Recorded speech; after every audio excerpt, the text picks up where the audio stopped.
자, 만나서 반갑습니다. 자, 오늘은 지난 시간에 이어서 형용사와 명사의 호응에 대해서 다루도록 하겠습니다. 형용사, 꾸미는 말에 대해서 저번 시간에 잔뜩 배웠습니다. 자, 그럼 오늘은 그 꾸밈의 대상인 명사를 살펴볼 텐데요. 자, 형용사, 명사 합치면 41%라고 말씀드렸습니다. 정말 중요하니까 알아두시면 좋겠고요. 자, 여러분 오늘 저희가 주로 다룰 명사라는 것은 문장에서 보통 수식을 받으며 그다음에 보통 문장에서 문장 성분으로는 주어와 목적어에 등장하는 경우가 많습니다. 자, 근데 여러분 명사에 대해서 어떻게 생각하십니까? 사실 여러분들은 많은 명사를 알고 있습니다. 여러분들 주변에 살펴보시면 뭐 책상이나 책상 없어요? 뭐 볼펜이나 이런 것들을 모르진 않아요. 그래서 여러분들이 보통 명사 그거 쉽지라고 생각하는데요. 중요한 건 이 명사가 단독으로 나오는 것이 아니라 보통 형용사와 짝꿍을 이루고 그다음에 이 짝꿍과의 관계가 정말 중요하기 때문에 여러분들이 명사를 알아도 문제를 풀지 못하는 경우가 많습니다. 그래서 형용사와 더불어 반드시 뭐다? 자, 뭐겠습니까? 조합으로 소울메이트, 알겠죠? 그 소울메이트에 해당하는 그런 짝꿍 조합을 같이 외워두셔야지만 문제를 더 쉽게 풀 수 있다. 그래서 오늘도 또 지난 시간과 이어서 또 명사의 꿀조합을 살펴보겠다. 뭐 이런 것들이라고 보시면 되겠습니다.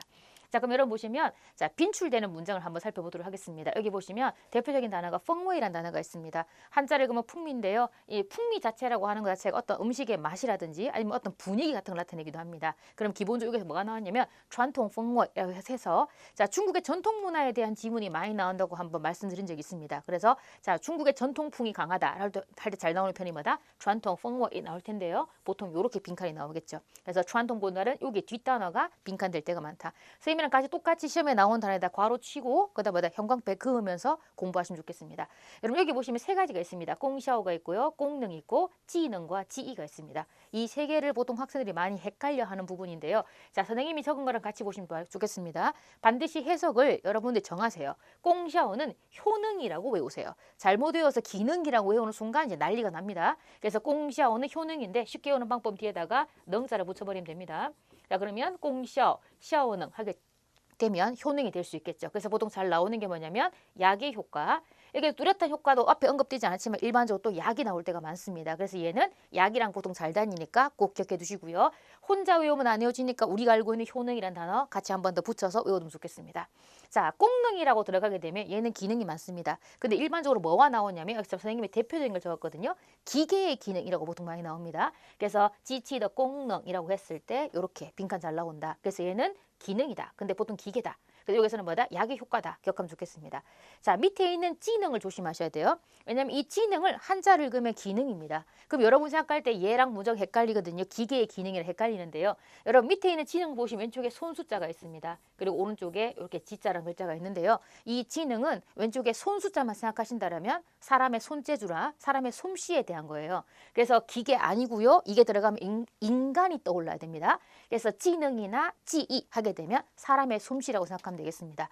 여러분 그런 게 있습니다. 기능 올림픽이라고 있는데요. 기능 올림픽 하면 누가 빵을 잘 굽나 누가 물건을 잘 만들고 음식을 잘 만드냐 이거를 경연을 하는 것이 기능 올림픽이거든요. 그래서 이 기능이라고 할 때는 손이 있으니까 사람이 손을 쓴다라고 생각해서 사람의 어떤 기능, 사람의 능력, 솜씨라고 기억하면 좋겠습니다. 솜씨라고 외워두어도 여러분들이 계속 기본적으로 알겠습니까? 지능을 그러니까 기능으로 읽는 것을 피할 수 없기 때문에 반드시 손숫자랑 연관지어서 의미를 꼭 기억하면 좋겠어요. 알겠죠?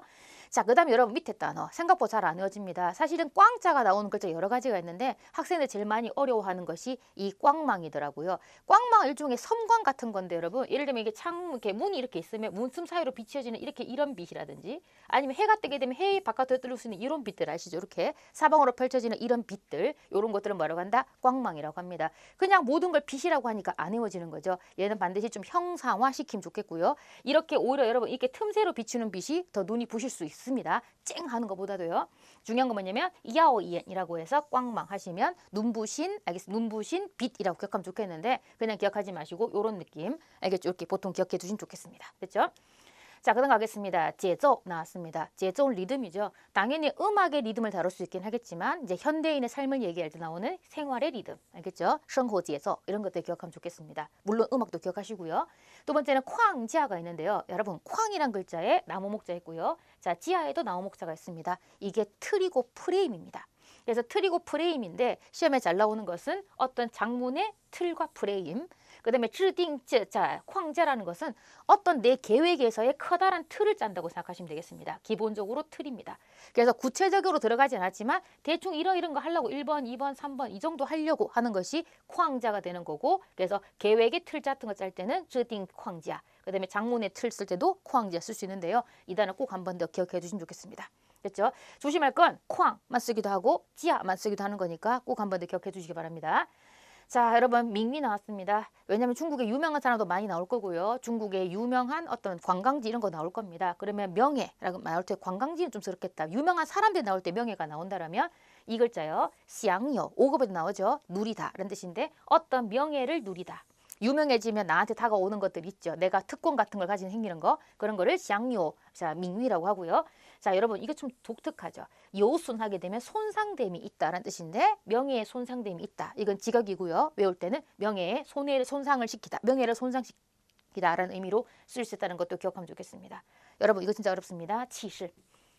자, 치실 방보라고 나올 텐데 여기 보시면 이런 단어 같은 경우 여러분 기세가 더 놓는데 여기 보시면 올라오는 파도 같은 거 있지 않습니까? 이렇게 파도 같은 것들이 봤을 때 이런 느낌. 이렇게 알겠죠? 뭔가 나한테 막 다가오는 데가 위협적이면서 이런 느낌 할 때 들어가는 것이 이런 표현이 있다. 기억하면 좋겠습니다. 어렵습니다. 반드시 이렇게 조합으로 외워두시면 여러분 이 문제는요. 여기 D가 빈칸 나오기도 하고 앞이 빈칸 나오기도 하니까 꼭 한 번 더 기억하면 좋겠습니다. 이게 명사니까 여기서는 치실을 체크를 해야 되겠죠. 그죠? 넘어가겠습니다.